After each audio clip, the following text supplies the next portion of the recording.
requires every student to actually take an ethnic studies course, since it expanded it to include social justice courses. Now, this is what sets the tone and the context for the conversation today. What is happening with ethnic studies in California? What is at stake? And what can people still do about it? So to begin, I'm going to ask our amazing panelists to go ahead and briefly introduce themselves and what brings them to this conversation. So if it's okay, I'm going to go ahead and ask Nesbit to give us, to start us off with introducing yourself. My name is Nesbit Crutchfield. I'm a retired therapist from Allen Hospital in I am a co-director of Venceramos Brigade in the Bay Area, and I work with the Venceramos Brigade nationally throughout the country. I am fully a member of both BSU Third World Relation Central Committee, and we went on back in 1968, and this practice is long lasting even until today. So, and that's me. Thank you so much, Nesbit. Teresa, can you go ahead and introduce yourself? Sure. I'm Teresa Montaño. I'm a professor of Chicana and Chicano Studies at Cal State Northridge, an activist for the California Faculty Association, and partially leading the struggle for 1460, along with two other colleagues. And I'm also a member of the Ethnic Studies Model Curriculum Advisory Committee, the original committee that put together the original draft. Thanks, Teresa. And Aimee, can you go next? I'm Aimee Ritchell. I am a teacher for SFUSD, History, Social Studies, Ethnic Studies, Curriculum and Instruction Specialist, and also a creator, writer of the district's Ethnic Studies 9th grade core curriculum, and then, like Teresa, was also one of the original advisory committee members for the state model curriculum. And then Allyson, can you go next? Hi. Hi, Lara. I just want to say thank you for inviting me. I've been a fan of AROC for many, many, many years. My name is Allyson Tintiangco-Cubales. I go by she, her, and Shia. And I live, work, and raise my family here on a lonely land. My mother's from Batangas, my father's from Tarlac in the Philippines. And I've been a professor of Asian American Studies in the College of Ethnic Studies for the past 20 years, and I've been fighting for ethnic studies for the last 30 years. I've also been involved in creating curriculum across the nation, focused on ethnic studies. I'm one of the founders of Community Responsive Education and Pinay and Pinoy Educational Partnerships. And I think one of the reasons why you asked me to be on this panel was because I co-chaired the state level Ethnic Studies Model Curriculum Advisory Committee. And last but not least, Samia, can you introduce yourself? Yes. Hi, I'm Samia Shoman. I am a Palestinian-American social studies educator. I currently serve as the manager of English learner and academic support programs for the San Mateo Union High School District, in which part of my role is to oversee the implementation of ethnic studies in our school district. We are implementing for all 9th graders in our district starting this year. I also work for the Arab, Muslim, and Ethnicities and Diasporas program as a lecturer, and when we were first starting the program and helped write the minor, I was, like Teresa, Aimee, and Allyson, involved with writing the Model Ethnic Studies curriculum, the original, as Teresa referenced, committee. And I am also a mother raising 2 Palestinian kids here in the Bay Area, which is another lens through which I do this work. Thank you so much, everybody, for making time for this important conversation. I'm really excited to just get us started. So to get us started, I'm going to direct this question at Nesbit. As a veteran of the Black Student Union strike, which was instrumental in making ethnic studies and this conversation even possible, can you share about the vision you all had in mind at the time? What were some of the core tenets that drove the strike, and what did you set out to accomplish?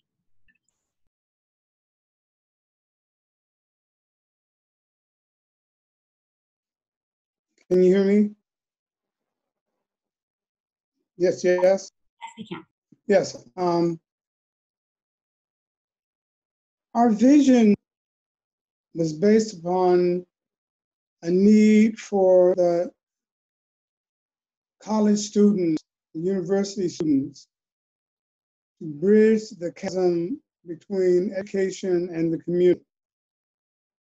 And our vision was to bridge that chasm by bringing the college to the community and bringing the community to college. The tenets of the strike, that is to say, people who we sought inspiration from and we worked with, principally was Black Student Union, Third World Liberation Front, and the progressive white students on the campus, and again, our communities.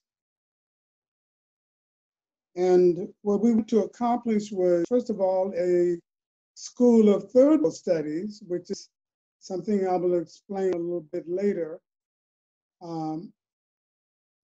Instead of third studies, we got ethnic studies. But we do have a school. And also we wanted to accomplish to change people's lives so that we could have a viable discussion like we're having today about dealing with making ethnic studies stronger from K through 12 and from freshman through graduate school.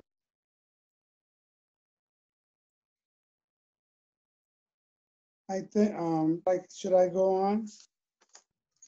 Yes, you can go on. I think that one of the things that motivated us in 1968 was that we decided that we wouldn't observe respectability and accommodation anymore. Because we had been disrespected for long before 1968. We had brought to the administration a need to expand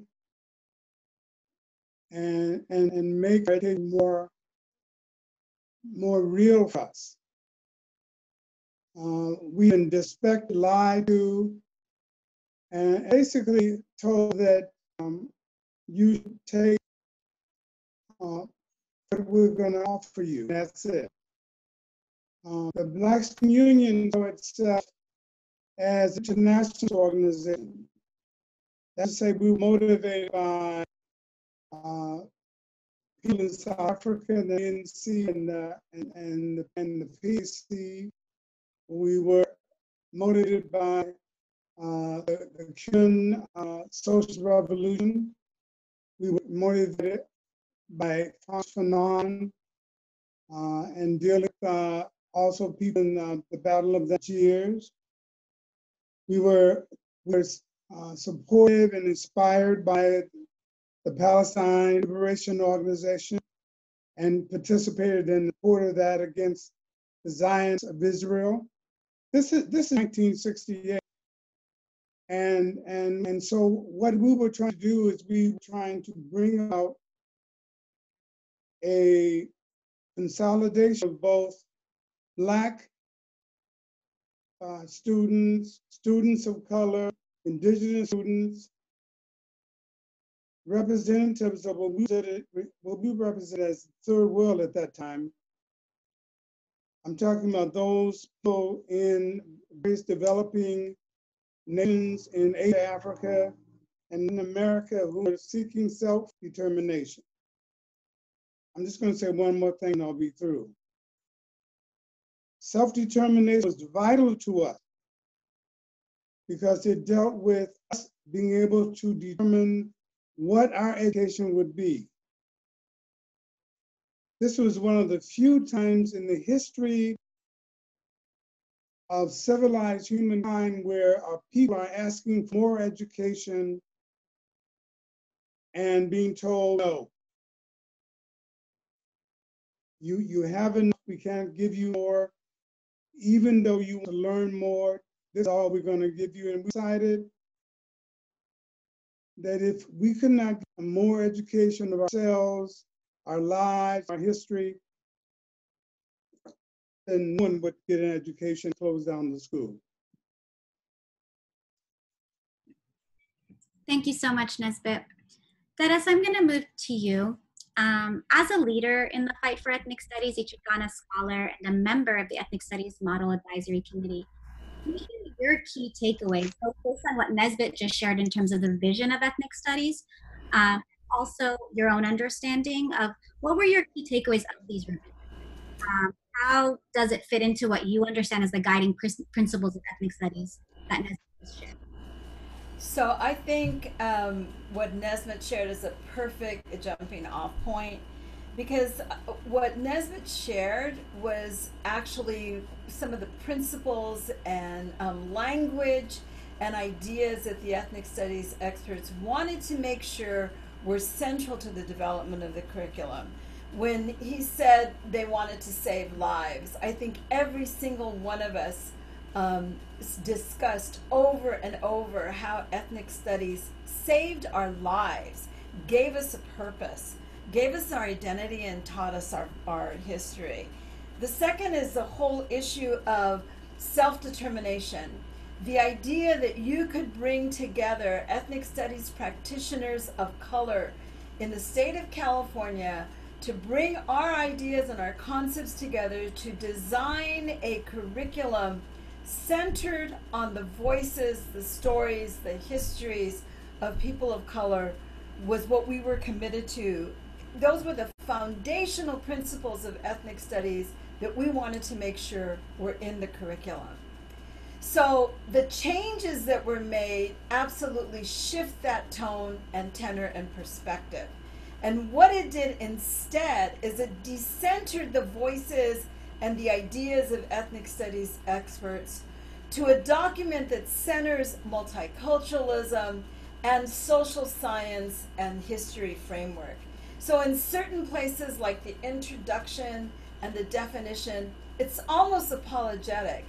This is what it's kind of like an all lives matter ethnic studies version.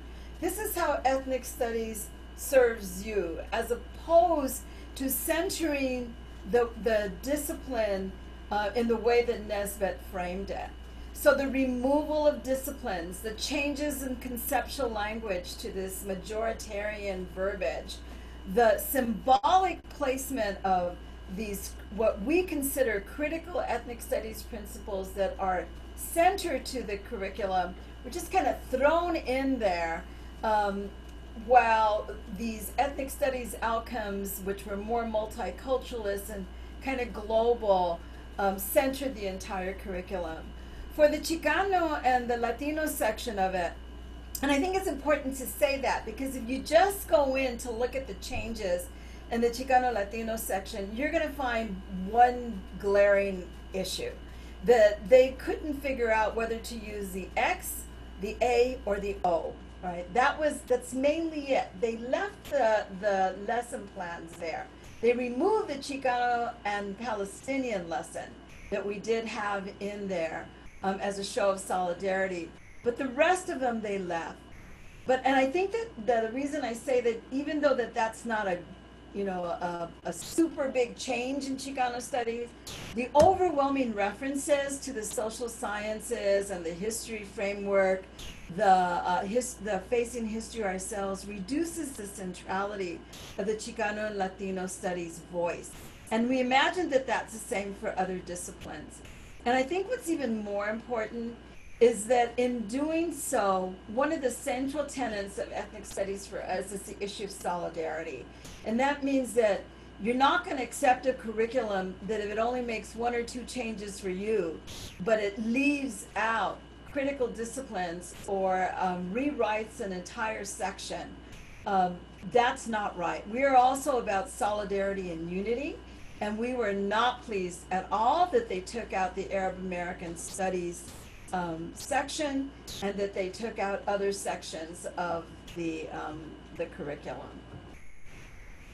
Thank you, Teresa. And we're going to hear more about that and what other things were taken out. We're going to move to Aimee, also as a member of the Ethnic Studies Model Advisory Committee and a curriculum and instruction specialist in one of the leading districts in the country, that being San Francisco Unified School District.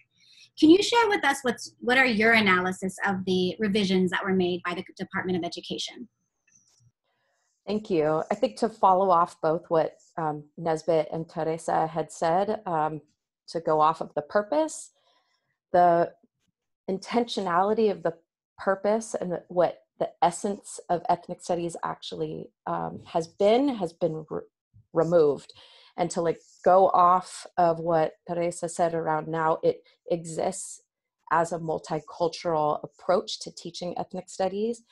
In our mind, over all of the different courses that have been looked at and revised, that really means that the values and principles that we took from the discipline have been changed.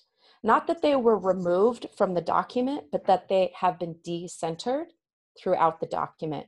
And what that means as an example would be a guiding value of ethnic studies, values of love and respect, hope, solidarity, like Teresa had said, and the celebration of community cultural wealth. That has been decentered. The words are still there, but there's no way to hold those things accountable throughout the document. Guiding principle of ethnic studies, an example, would be challenging imperialist and colonial beliefs and practices. The ways in which they change the language is that they actually literally put systems of oppression and how they manifest themselves ideologically, institutionally, interpersonally, and internalized. They literally put that into a footnote. The wording still exists, but again, it's not taken throughout the whole document. So what that looks like is that in a lesson plan has now been formatted based off of history, social studies framework ideals of what it means to actually teach a social studies course. So what it means is that if you're looking at this document as a teacher, there's no difference between how I would necessarily teach this course or how I would teach a traditional US history course.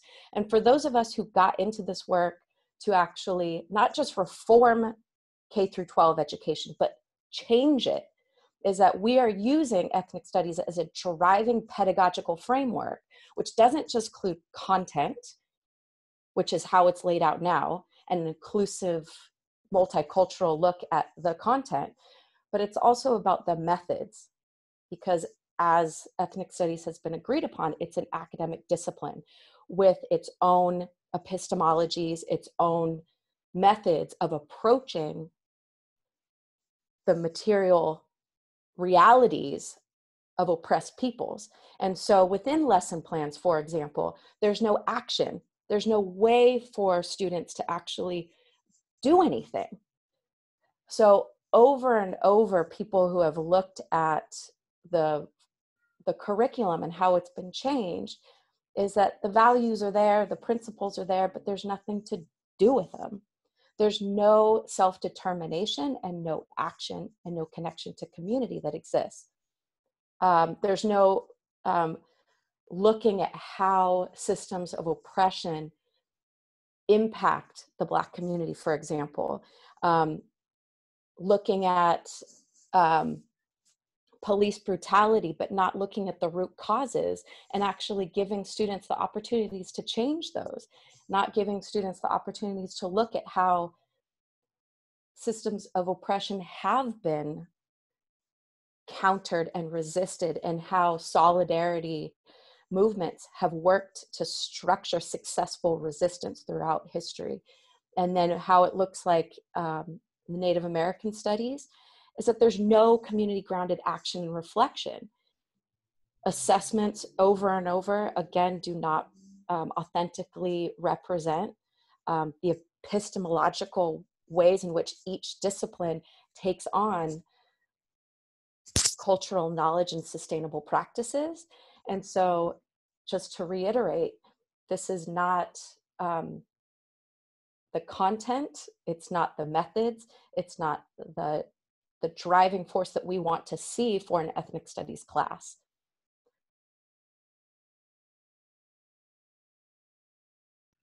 Thank you so much, Aimee. So Allyson, we're going to move to you as one of the co-chairs of the Ethnic Studies Model Advisory Committee and as a professor of Asian American Studies for over 2 decades.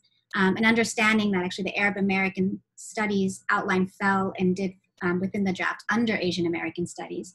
Can you share your analysis of the revisions to Asian American and Pacific Islander Studies section in the Ethnic Studies Model Curriculum? Thanks, Lara. I'm gonna try to speak clearly and not use some of the emotion that I feel, because I'm pretty frustrated. You might see some of that right now. I will try to be clear about a few things that I'm seeing, and then during Q&A, maybe we can go a little bit deeper on the things that I'm talking about. I just want to thank, one, I want to honor Nesbit and the people who fought for us to be here today. And I want to thank the colleagues who just went before me, Teresa and Aimee. We're in the struggle together forever, ever. And so I just want to be mindful that, you know, like we're part of it together. And then I want to also to say that some of the things that I'm going to be talking about actually aren't just my thoughts. Samia, who's going to be speaking after me, and I have had some conversation about this. And so I'm going to be kind of summarizing some of the ideas that we came up with. So looking at this document, and I'm hoping that those of you in the audience won't take my word for it. I hope that you all go into the document and study it and see what you think. So there are 2 documents. There's one that is the original document that the advisory committee put together that was highly criticized in public. And some of us, which I think Samia will go into, have been attacked for our participation in this, including myself.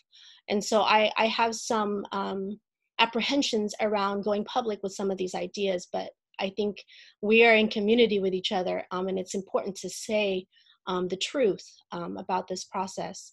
I also want to note that I'm also speaking from some perspectives.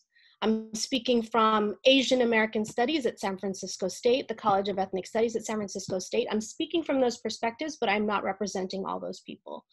I'm also speaking from the perspective of the Association of Asian American Studies, who came out very strongly in support of Arab American Studies and Pacific Islander Studies. So I'm speaking from these perspectives so that it's clear that we are experts in the field, and I'm not alone in this, right? But the experts in the field, and I will say specifically from San Francisco State, were not fully consulted around this new draft. And so I'm clearly coming from a place of frustration, being axed out of the conversation or being moved off of the table. And so now going into this draft, I'm looking for specific things because, you know, like it's supposed to get better from the first draft to the second draft. In my opinion, it did not. I'm going to ask questions around 3 things: around defining, framing, and inclusion. So my big question that I think some of us are asking is, who gets to define what ethnic studies is? How are they defining ethnic studies and why? Who gets to frame what ethnic studies is? How are they framing ethnic studies? And of course, why? And then who gets to decide who's included in this curriculum? And how are they deciding who is included and why? And so those are the things I'm gonna try to cover. Lara, please cut me off if I'm talking too much. I'll start by saying that if you look, and those of you who might be having the document open right now, if you go to page 16, in the document, the new document, it describes what ethnic studies is. It says, when standalone ethnic studies courses were initially developed at the college level, they represented 4 core people of color groups: Black/African American studies, Chicano/A studies, Native American studies, and Asian American studies. Every word matters here, okay? So please follow along if you have it in front of you. The use of these 4 groups as an umbrella for a myriad of ethnic and cultural diverse representations was replicated when courses in ethnic studies were developed at the high school level. Mind you, ethnic studies is not capitalized throughout. So important to note that. It is important to note there are groups that are sometimes addressed, and I use quote unquote sometimes addressed, under the broadly defined umbrella of those core groups. For example, Arab Americans and Pacific Islanders have often been covered within the study of Asian American studies. Okay, so that's stated on page 16. And so I want to be mindful that, I got kind of hopeful. I text Aimee right away. I said, hey, I think they've included us, right? Because I only read the first part of the document. And then I realized as I read further that it was false generosity. For those of you who have read Freire and feel and know what that means, it means that they were just putting our names there, putting people's names there, like Arab American Studies, Pacific Islander Studies, and putting it in the document as a description for what ethnic studies is, or defining ethnic studies. But throughout the rest of the document, where are they? And so that is a huge frustration. Lara, again, cut me off if I'm going too long. Am I going too long, Lara? You are fine, Allyson. Okay. So that definition of ethnic studies is really important, right? But we want to ask specifically, if they're defining it that way, why are they defining it at the beginning of the document like that? They're trying to appease, right? For the many letters that came in that said Arab American Studies is ethnic studies, they were appeasing. Okay, so that's really important to note. But when you begin to look at the rest of the document, that is questionable. So then I'm going to move to my second question. Who gets to frame what ethnic studies is? Because the framing is really, really important. And Teresa talks specifically about the principles of ethnic studies. Then I'm not trying to brag, but we wrote that stuff, right? And I'm really citing some really important work that was done by Dr. Edward Kuramang, by, particular people who actually helped to write those principles. And really important is those principles were to frame the document. What people did, or whoever edited it, basically they took out those principles from each of the lesson plans. Each of the lesson plans were supposed to be aligned to those principles. They took out the alignment. That is super problematic. As someone who does curriculum every day of my life, you must be aligned to standards. And we created those standards. And so the curriculum should be aligned to those standards. So that's really problematic. Now going to my last piece, which is who gets to decide who is included in ethnic studies? How are they deciding who gets included and why? So they defined ethnic studies as having Arab American studies and Pacific Islander studies. They defined it that way at the beginning. But then you look through the document and they're not included. You can go to your search button on your PDF form and actually type in Arab, and you will see how many times it has been covered in the document. You can do the same thing for Pacific Islanders, and they are not included. So it's not even token, it's just non-inclusion.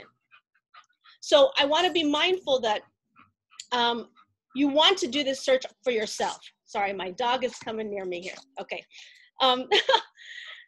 So I'll just close by saying it's very, very important. There's one particular thing that really drives me up the wall, is they had specifically and deliberately changed the name of Asian American Studies to Asian American and Pacific Islander Studies.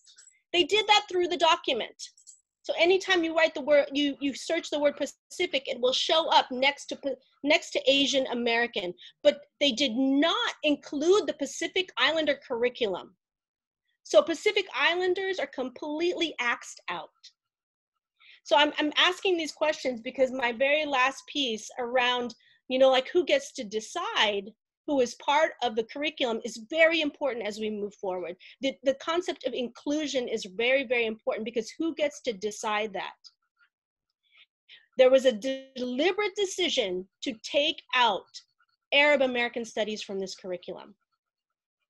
All the conservative backlash and naysayers of ethnic studies created that decision to take out Arab American Studies. That was not the decision of the advisory committee that was made up of experts. The experts in Asian American Studies, the experts in ethnic studies have consistently said that Arab American Studies is ethnic studies.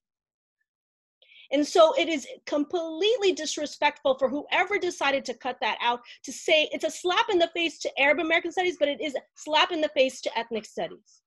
And so a little bit of the emotions coming out right now because I'm pissed that this happened. For all the work that people did to ensure that Arab American Studies was part of this, for them to slap us in the face, that's not cool. So, okay, I'm gonna stop there before I start like getting really pissy, but I will say that Arab American Studies and Pacific Islander Studies needs to be re-included in their next draft. Thank you. Thank you so much, Allyson. And it's obviously emotional for all of us who have stakes in this fight. So appreciate you bringing your full self to the conversation and laying the groundwork and the foundation for what Samia is going to bring to the discussion. And so Samia, as the only Arab member of the Ethnic Studies Model Advisory Committee, as a Palestinian, as a longtime high school teacher, I'd like for you to share your analysis of what is included in the curriculum, specifically as it relates to Arab Americans, and how do you understand the implications for our community and the discipline as a whole for it to be erased? Okay, so I want to kind of start, thank you, Allyson, for going over what the current draft looks like. So I won't spend too much time thinking about talking or repeating, but essentially, from the original draft that we created to the new draft that came out, I was pretty hopeful. So I'm like, let me just download this and see. But essentially, really, when you're working on something and then you don't like it, you hit Control-Alt-Delete. That is what they did. But then as Allyson stated around some of the token pieces, they're like, well, let's go back but they didn't paste. They didn't cut and paste. They literally brought new things. So, in the intro, there's a line that says, ethnic studies courses address race within the context of how white-dominated culture impacts racism and other forms of bigotry, such as anti-Semitism and Islamophobia. Then there was one, the line around Pacific Islanders and Arab Americans as a subfield. Well, why mention that if you're not going to put anything?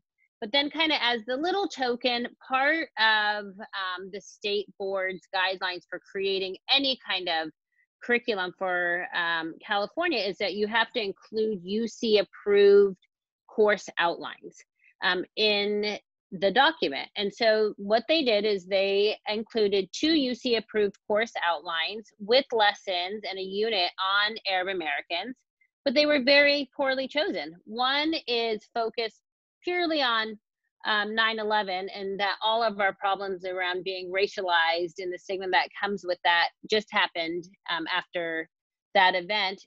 And in that same lesson, they kind of use Arab Americans and Muslims interchangeably. Again, very problematic. And that is it, right? We're not there, which then comes to kind of the implications. I think, you know, a lot has been said around Arab Americans being part of Asian American studies for a long time. You look at the premier institution of ethnic studies at San Francisco State, there's an Arab and Muslim ethnicities and diasporas program there. So I don't think, you know, we need to spend a lot of time talking about why we belong, but the kind of implications of them going to the computer and doing the Control-Alt-Delete, which is that we continue to be erased, right? There's a long history of scholarship about Arabs identifying as people of color and being racialized as such in society, although when you look at the census forms, we're still counted as white, right? The idea of this not quite white, it's been written about and analyzed by amazing scholars, right? Louise Kankar, Nadine Neighbor, Evelyn Al-Sultani, Teresa Saliba, Michael Flaman, I can go on and on. And it highlights kind of this state of liminality that Arabs often find themselves in. Counted as this, treated like this, long history of racialization. And so the fact that we're absent, not just from this model ethnic studies curriculum, I've spent 22 years as a social science educator, and now I have kids who are entering the 4th grade, but go K-12 and we're not there. And it leads to Arabs growing up in this country kind of feeling these dual identities. You're something at home, you're trying to be something else at school. And I speak from my own personal experience of this kind of dual identities, a lack of validation, internalized depression of feeling, you know, where am I? People are seeing this in the media, they're thinking about this. They don't really kind of know who I am, nor am I given an opportunity to speak about it. And so ethnic studies was created to address these things for students of color, and all students of color, not just some. But that gets me kind of to my next point, which is this is just part of a larger erasure project, especially for Palestinians. You know, I know we're talking about Arab American studies, but when you go back and look at the backlash in the comments that were being made around the original draft, very specific to things around the issue of Palestine. You know, we were an 18-member committee who made decisions around what should be included, what was missing, how do we fill the gaps. We didn't have a lot of time to meet. And I wish that I was as powerful of a person to say, you know, that I influenced the inclusion of people like Edward Said or Linda Sarsour in the curriculum. I'm not. I actually sat in awe most of the time around the table looking at the scholars and being like, oh my gosh, I'm creating this curriculum with people like Teresa and Allyson and Aimee. But it is a microcosm of our bigger struggle, because you can look at these kinds of attacks in academia, whether it is trying to silence, right, Student for Justice in Palestine clubs on college campuses. When universities try to bring forth BDS resolutions and trying to end those. You look at it even in Ahmed, in the backlash that's met there. And then you see it in individual classrooms. Maybe now it's been about a month, I was part of a panel around Zionist backlash, in Zionist backlash and involvement in curriculum that around Palestine in the United States. And I was shocked to find out that even California-based kind of Zionist groups have been interfering in textbook adoptions in other states. And so it's not a surprise that when the curriculum came out that there was a backlash. I mean, I'll speak to personal experience as a world history teacher when I taught about Palestine and Israel, which is part of the California state standards. The backlash that I faced, and kind of the dossiers that were created around my curriculum, and then, you know, all of the things that are involved in that. So it's unfortunate that, you know, in original curriculum, when we have people listed like Rashida Tlaib, the first Palestinian Muslim American congresswoman to be elected, Linda Sarsour, I mean, Edward Said, a scholar, right, whose work of Orientalism is a key component and anchor in ethnic studies, it starts to make it obvious that it is not just attack on Arab Americans, but that attack is rooted, right, in this project, erasure project around Palestinians. So, you know, you started to see headlines, right? Anti-Semites writing California history curriculum. Samia Shoman, anti-Israel drafter, the California Ethnic Studies model curriculum. Specific writers on the committees, right? Getting emails, phone calls, and kind of bullied. And I'll kind of start to wrap up. You can see some of these. And while I am no stranger, it is not easy, especially when you are pushing ethnic studies, right, in your district, and you're working with teachers, and you're an educator and a parent. Ethnic studies is about the history and positionality of people of color in the United States and what it means for us. It should highlight our identities, community struggles, and victories. And Arab Americans, Palestinians included within that, are part of these communities. So I'll stop there and we can kind of go further in the question and answers. But I really feel like from this draft moving forward, they need to take a re-look and recognize that there is a reason we are part of ethnic studies departments, courses are offered across the nation. And when you look at the makeup of California, it would be a real shame not to include Arabs and Palestinians in this curriculum. Thank you so much for all of your contributions to this conversation. I wanted to just quickly loop back to Nesbit to come full circle. If you can share any reflections you have on what you just heard. How does that land for you, given what you shared around the intentionality of the fight? There's a question, for instance, from the audience about, does it make sense to go back to a reframe of third world studies, given how ethnic studies as a concept in the 4 areas have been weaponized against different communities or to create divide and conquer? So I'll just direct that question at Nesbit, and others are welcome to also chime in. Okay, can you hear me? Yes. I want to make an analogy that is rather simplistic, but I think it makes a point very clearly that I'm trying to make. In 1968, we, that is to say, the Black Student Union and the Third World Liberation Front, did not leave it to the administration of San Francisco State to determine who our membership was. They had nothing to do with it, nothing whatsoever, nothing to say. I'm talking about self-determination. And I realize that it's much easier said than done. But I feel that it is really important that those of us panelists gathered here and people who support us or listening and looking in must have some unified, clear understanding that we are dealing with a Eurocentric, chauvinistic, white supremacist society and government. And I'm not just throwing around words. What I'm trying to get at is, it is vitally important not only that our children from K through 12 be exposed to the history of third world people, but also that we determine what that scholarship is.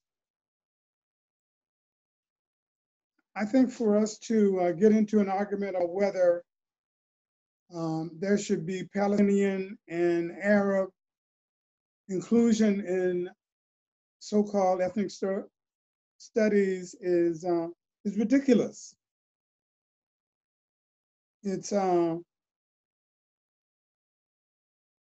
I mean, I think that we should stop talking about that type of inclusion bullshit. I mean, I don't really know of any other way to put it. When in 1968, when we had the strike, a coalition and a solidarity happened that had never occurred before.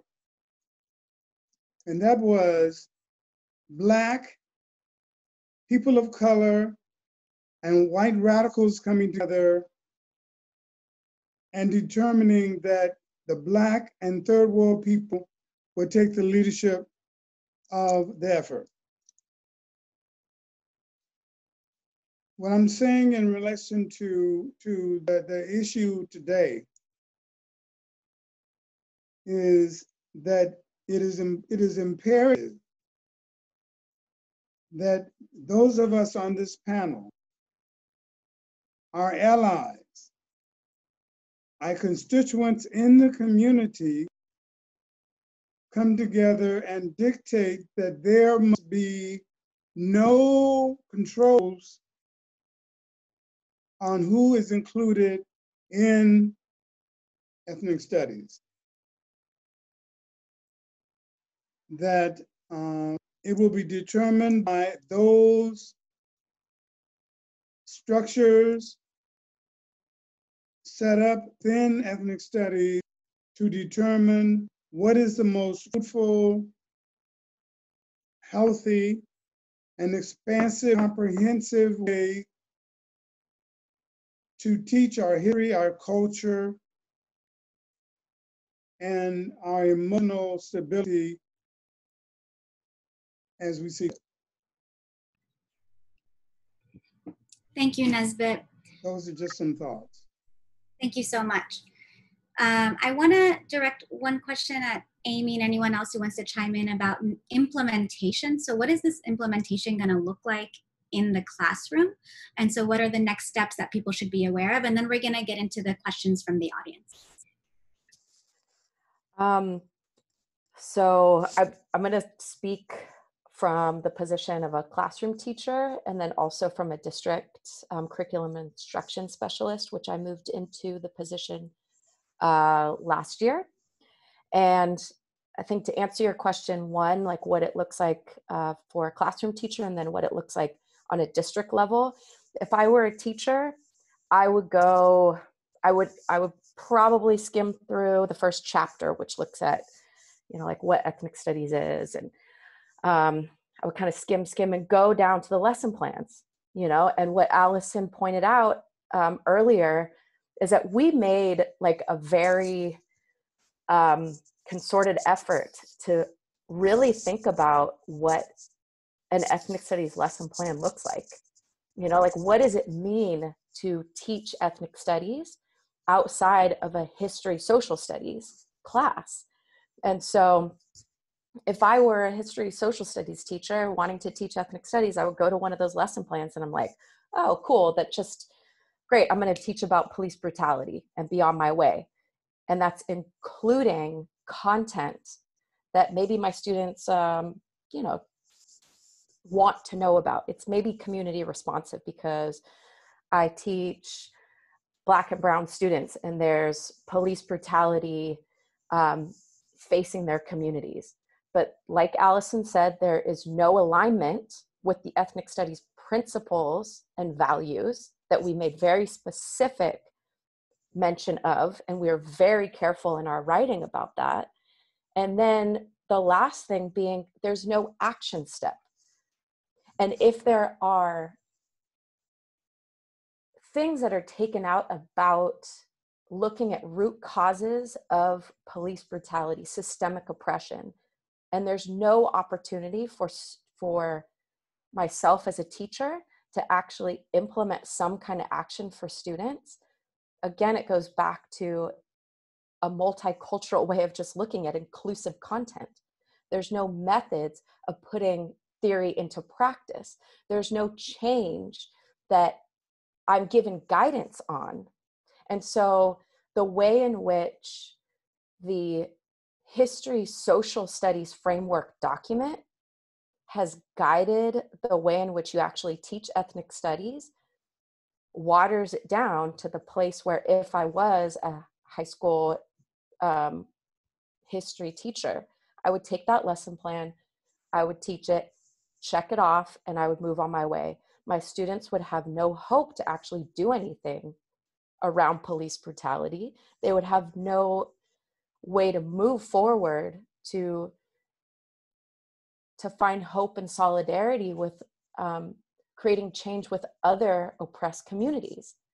And so the other thing that I wanted to point out, another point that was brought up to almost answer Allyson's question, which who gets to decide what ethnic studies is?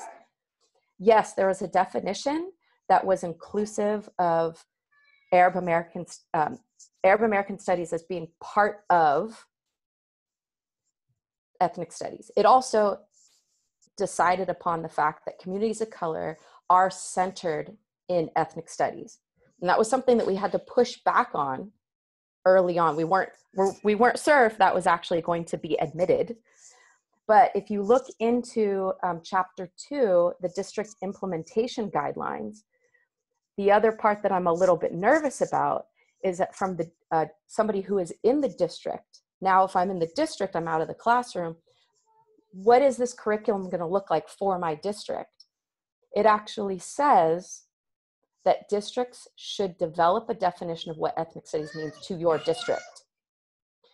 So what they have done within this particular section is they have completely misrepresented what it means to look at being culturally and community relevant and responsive.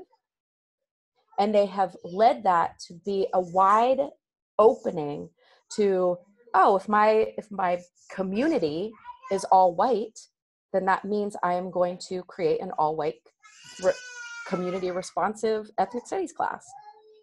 There's no way in which, again, the district implementation guidelines are holding the district accountable to what the principles and values of ethnic studies actually mean.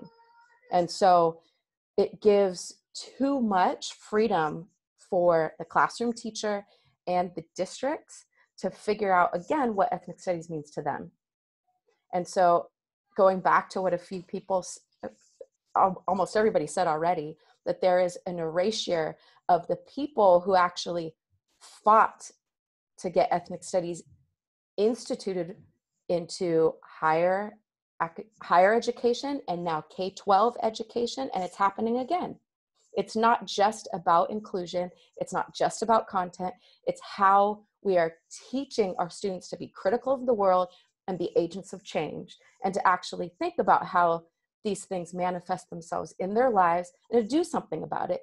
And it's taking away also the agency of teachers and giving them ability to find ways to meet the needs of all of their students, particularly those who are most marginalized.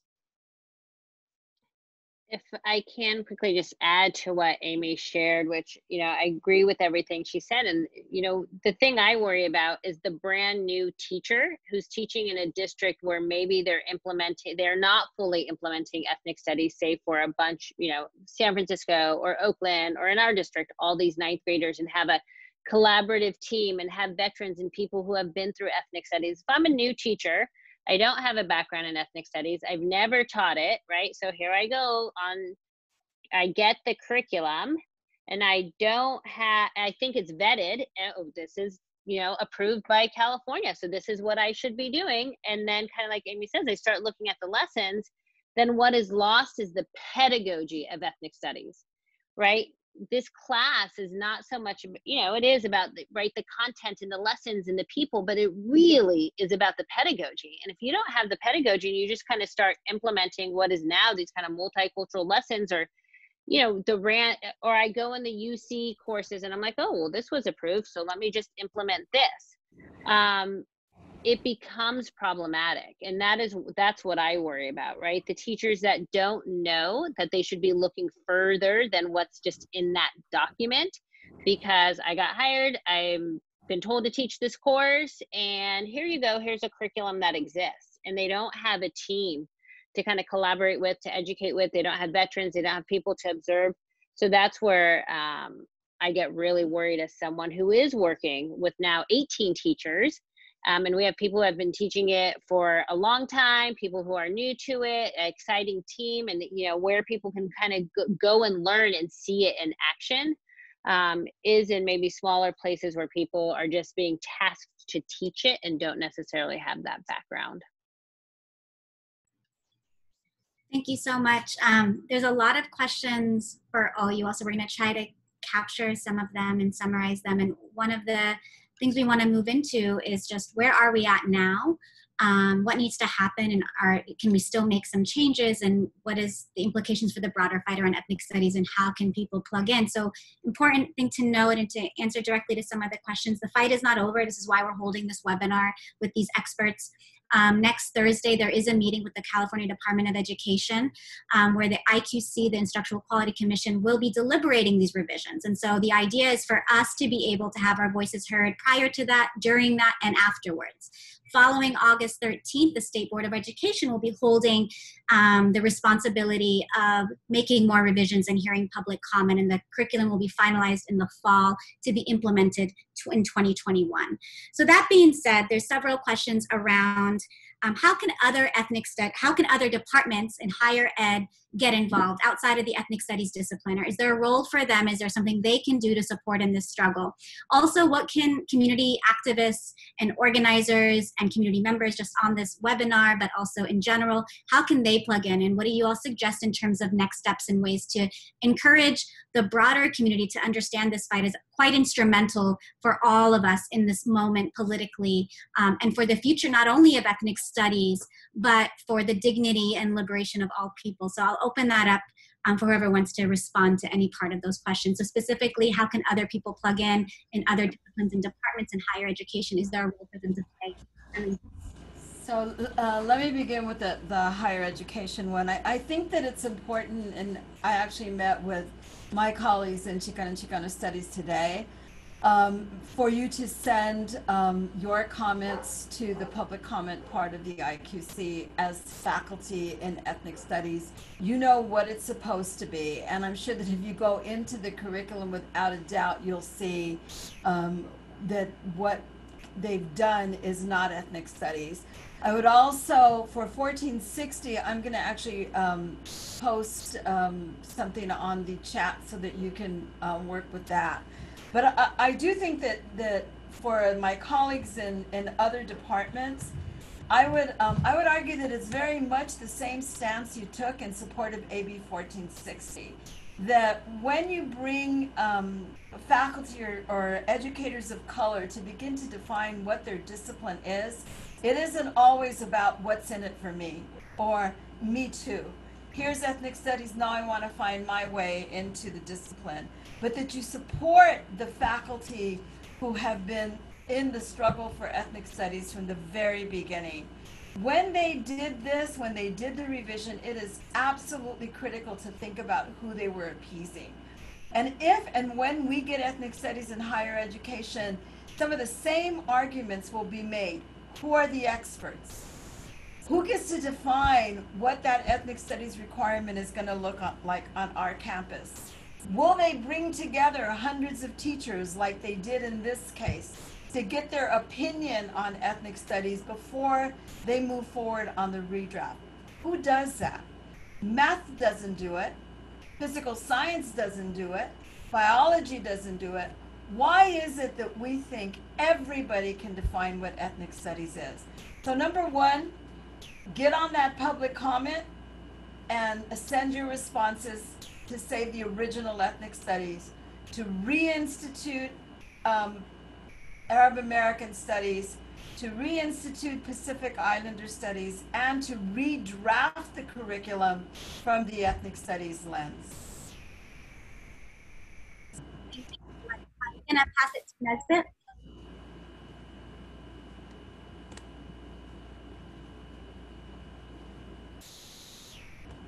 I'm sorry. It seems to me that it's important that there be a structure established that deals with highlighting the points that are being made on this webinar. That there be structure established to educate and articulate the points that are being made here and that were discussed prior to and that will be discussed after this webinar. It also seems to me in the long term, in the state of California, the nation state of California, educationally, unless there is a structure established that will be monitoring the various different movements, not only for ethnic studies from K through 12, but who is ready to deal with the challenges and opportunities that will arise when we fight the fight from freshman to graduate school. I think that, I mean, excuse my impatience, I'm kind of tired of pointing at the stage. I think that it's important for us to set up structures that will deal with the challenge and the opportunity that we face. And what is that? The challenge of a refusal of those powers to be in the nation state educationally to give up their control of what is being taught in school. And we have to decide as a community of people that we will guide and direct our own education. And the only way we can do that is to establish a structure immediately to deal with this bill and to establish other structure that will be ongoing in the state.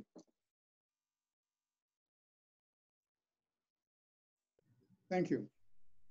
Thank you, Nesbit. There's several questions about the actual content. So what was in the original model curriculum that you all drafted and what was specifically removed? If anyone can speak more directly to what was that content that was removed from the current draft that the Department of Education is making public.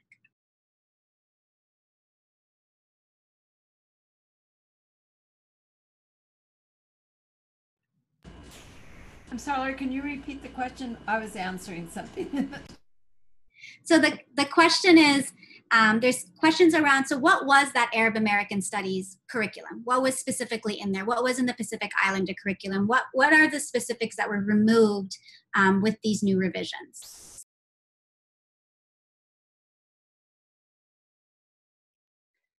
I can start. I mean, I think, you know, in all of the sections of the curriculum around the 4 disciplines, we had several model lessons.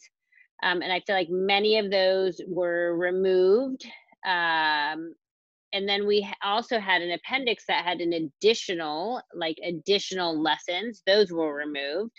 Both, and not just around Arab Americans or Pacific Islanders, in the other disciplines as well. We had a glossary of terms. The entire glossary is gone.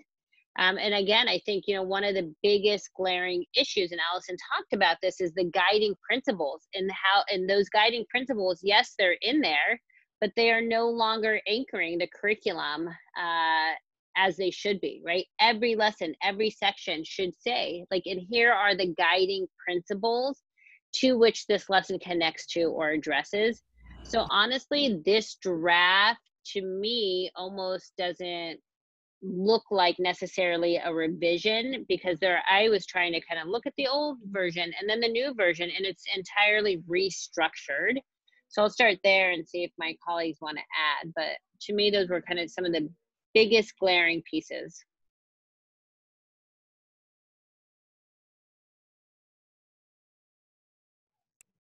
I think in terms of the Arab American Studies section, we had discussed what like a subsection would look like.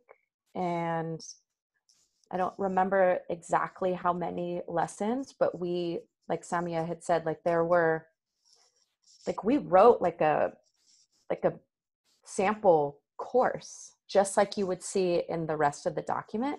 So there were like 4 lessons that like an Islamophobia lesson, an immigration unit, the very controversial like hip hop as resistance unit, and I think another one. And so like that was significant work that was, again, it was deleted. It was not revised, which was what we were kind of, I think as a advisory committee, I think that we were all under the assumption, like people have said already, that this next revision was going to be exactly that. It was going to be a revision, and glaring issues or syntactical stuff or whatever was going to be revised and improved, not deleted. So yes, it's, you know, I think that for me personally, one of the biggest things that all of this has done has really put me as an insular teacher into more contact with people that are doing this type of work. And so I think a couple of us have already said, like, we're not individual panelists up here. Like, we are doing work that is communal, that builds off of the traditions and struggle and efforts of many people. And so the lessons that were taken out were not just our lessons, they were the community's lessons. And so they still exist out there, you know, and people are taking them up and they're going to be using them, you know. And there are other districts and individual teachers who are doing this work.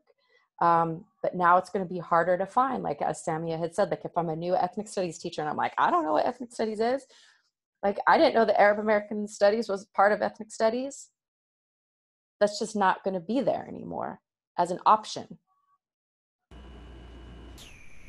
I think part of what, and if you look at the document and you compare the two, basically what you, unless you, again, and that's why we keep saying this, unless you have an ethnic studies lens or you come from one of the disciplines, then you taking a look at this document, you might not find the glaring problems that we found with it, right? Because what it essentially done, and remember that this was written in response to a history and social science framework that had for years, for decades, refused to center ethnic studies as a part of the curriculum. So because of that, when you take everything that we did, and believe me, when we went in there and we saw that we were going to be able to do this, all of us, I think, were just amazed and kind of questioned, well, is the state of California really going to give the authority to, you know, educators of color to really define ethnic studies the way they think it should be? And we were kind of astonished, and really at the end, we're congratulatory and thrilled and celebrating the work that we did. So to do that and then take all of that work and then situate that work under the very standards that had for decades ignored you is an insult. So to take that and then frame it within a social studies and history lens and a facing history ourselves lens, we're I was a social studies teacher for 10 years. So we know what that looks like. We know what that looks like. We know what multiculturalism looks like, and we know what ethnic studies looks like. So what they did is they took ethnic studies and kind of shoved it into this other lens. And so could you just kind of stick back Arab American Studies and Pacific Islander Studies, and that's going to do it? Absolutely not. They're going to have to rewrite and make some significant changes to this document to make it usable. The good news is that because it's the way it is, we know that when districts begin to implement their ethnic studies programs, they're not going to go to the state of California and say, excuse me, state of California, can you come to LA and help me implement my ethnic studies program? No, they're going to come to us. And so we are continuing the work that we need to do to develop ethnic studies while simultaneously holding on to some critical hope that we can still influence what the state of California does. Thank you so much. Kind of building on those comments, there's a lot of questions also about implementation and how that's going to happen. What is that going to look like?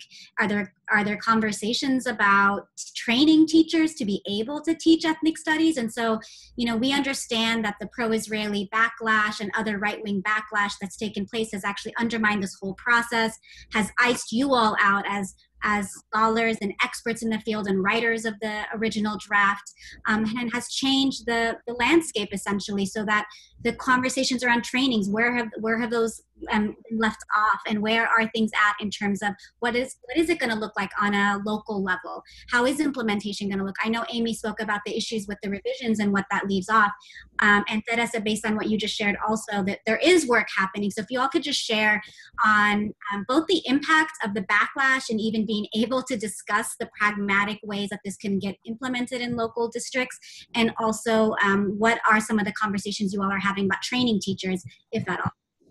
So I'll start with the training teachers. I know that we are working also on curriculum, and we have a network of folks that are doing that. But let me focus on the training of teachers, because that is a critical question. Our colleges of education are not prepared yet to train ethnic studies teachers, and we know that. And those of us in ethnic studies, many of us actually come out of the teaching profession and out of colleges of education. So we have a network of ethnic studies faculty, secondary college of education folks, policymakers, community college folks currently meeting to begin to discuss what we need to do to train the future teachers of ethnic studies. That's not going to answer the question in the immediate. One of the things that we are concerned about is that there are no parameters for who gets to teach ethnic studies. Each district kind of does its own thing. And what we are seeing more or less happen as districts implement it are a couple of things. One, they usually ask, is anyone interested in teaching ethnic studies? And, the person that says, yes, I am interested in teaching ethnic studies, will actually be able to maybe develop one course, at which time they usually come to us and say, I'm going to get to teach a course. Can you give me the resources? Can you give me the PD? And in other cases, they'll give it to mainly social studies teachers who are not well versed in ethnic studies. So each district does it differently. There's no parameters.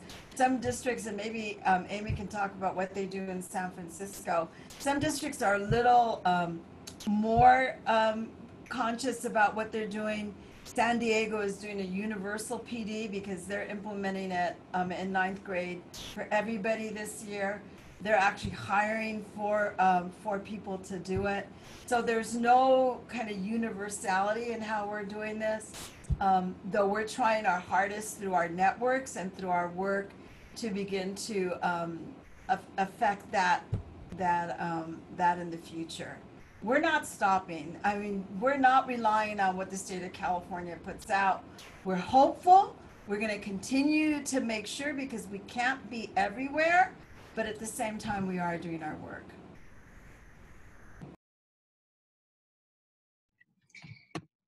So we don't have that much time, and I want to make sure that we also get everyone clear on what the calls to action are. Obviously, this is a fight for everybody, and we know that this is only the beginning. The Zionist and other right-wing backlash that has started last summer has really created a multiracial coalition across the state of California and nationally who have come together to defend against these attacks. And so if you all could share just about like who is in support of the original work that you drafted and put together, who's in support of the inclusion of Arab American studies and the integrity of ethnic studies, and not just academics, obviously in academic institutions, but speaking to the breadth of support we have from community, right? So understanding the impact of these decisions that are going to be made in Sacramento go far beyond any academic department or even classroom, that it really trickles down to the lived experiences of our young people and people as a whole. So if people could just, if we all can just share about your perspectives on the growing movement that's been developed in defense of ethnic studies since 1968, and where people can plug in terms of understanding that this isn't just about academics and teachers and scholars, but also it's a fight for everybody.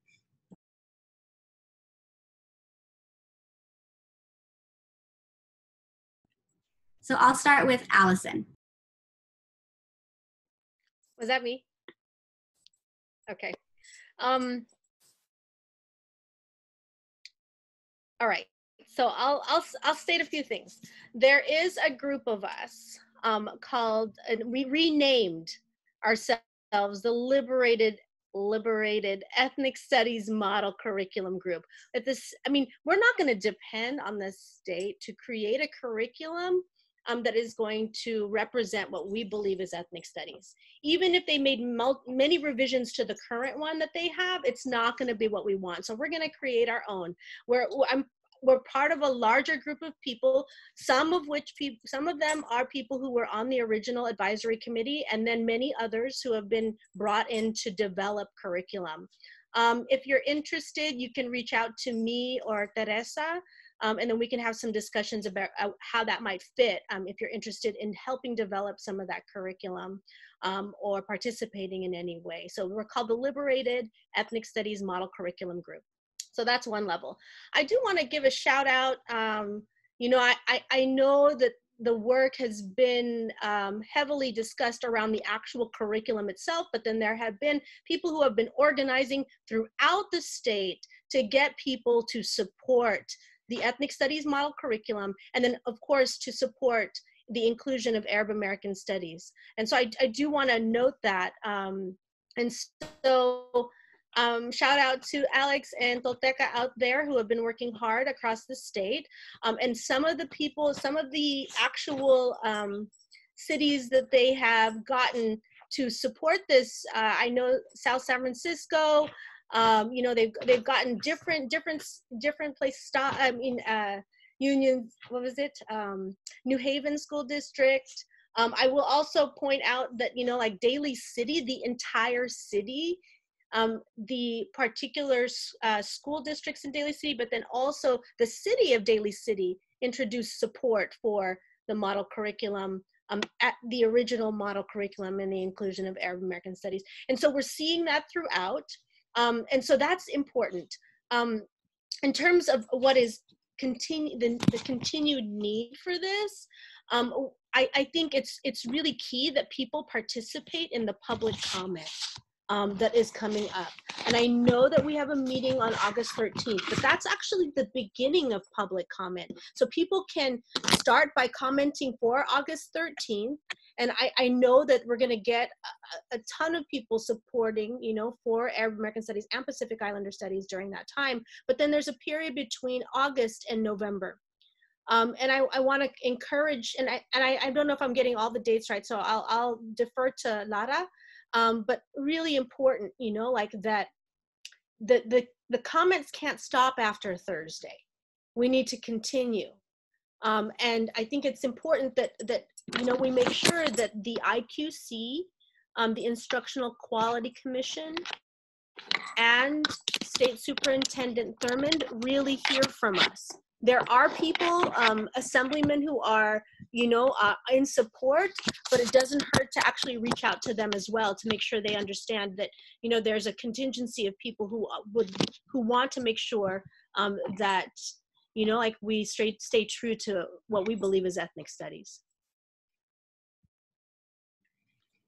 Also, there's a comment, sorry, there's a comment here. Also, please lobby to your State Department of Education and Linda Darling-Hammond.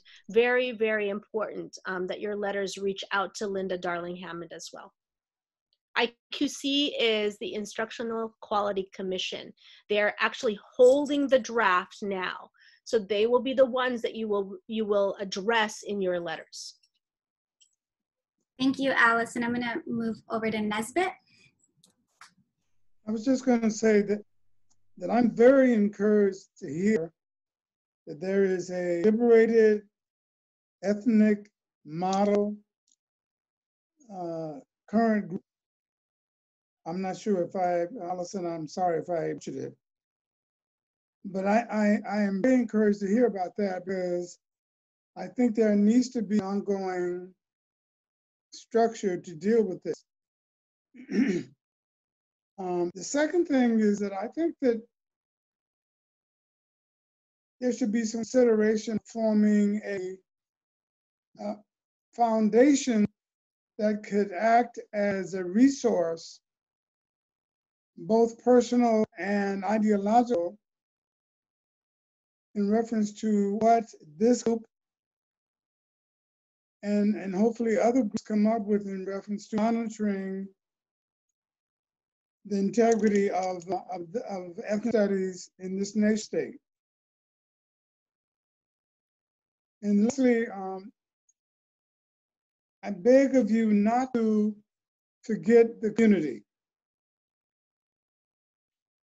No matter what you try to do with all the brilliant ideas that have come up today, you need your community. You need people who you're trying to communicate with, support. You need those people to be behind you, to support you. So then when you go before these various different, state legislative committees, you're speaking not for yourselves, but for your community. And let's just repeat last thing.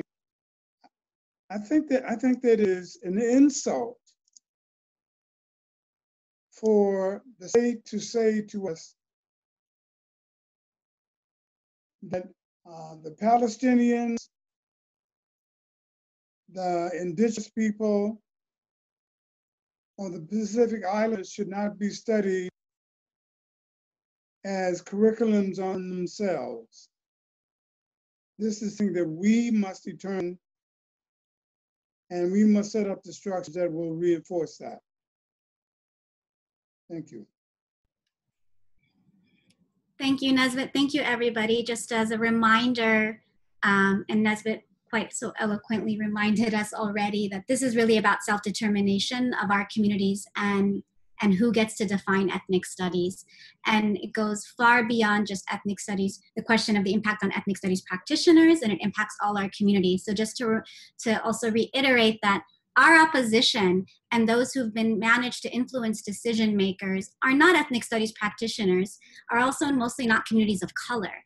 And so it's actually really important that the decision makers hear from a wide range of movements and community organizations and labor and faith institutions to all come out and show their support for this ethnic studies model curriculum to put in public comment, because just as we understand the integrity of ethnic studies is rooted in community, we need to remind the decision makers of that too, and who is that community. So we really encourage you all to go to savearabamericanstudies.org to learn more about where and how you can send public comments. There's templates there on the website.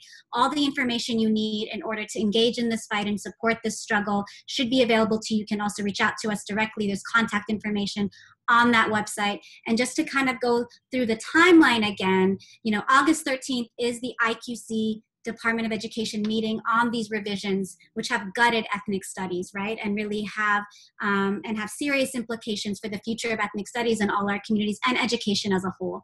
And in this moment of heightened understanding and consciousness of racial injustice, it's really our task as a community and as movements across the United States and the world to take this up as our fight. So please remember to join us on August 13th. There will be directions on the SaveArabAmericanStudies.org website in terms of public comment and how and what our key talking points are. You know, the main ones are to maintain the integrity of the discipline of ethnic studies, to have those principles and values that drove the original draft to be aligned through all content, implementation, and outlines of the ethnic studies revisions, to also include in any revision process the writers and authors and ethnic studies scholars who put that draft together, and many of whom are on this call, and to reinsert Asian American and Arab American studies and Pacific Islander studies within the Asian American studies rubric. So those are what we're asking everyone to echo, and we hope that you'll join us in that fight.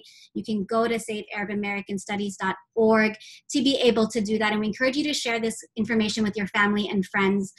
Just like our opposition has really widened their reach in terms of how they have managed to move allyship, we want to make sure that our allies, including people like Assemblymember Banta and Chu, who have really championed the effort to support our work, and others within the Assembly, know that they're also supported by all of you. So thank you everybody who joined us. Thank you to our wonderful panelists for bringing your wisdom and all the work that you've been doing. I know that everybody's been busy since the revisions came out, analyzing them and figuring out what can we do next, and we know the fight just started. So go to our SaveArabAmericanStudies.org website. This is being recorded. It is on Facebook, and the recording will be shared out with you all, and there'll be more work to be done. I appreciate everybody for joining us tonight. Thank you, Lara, for hosting. Thank you. Thank you. Thank you, Lara. Thank you. Thank you, AROC. Bye, you all. Thank you, AROC. Thank you for Center for Political Education.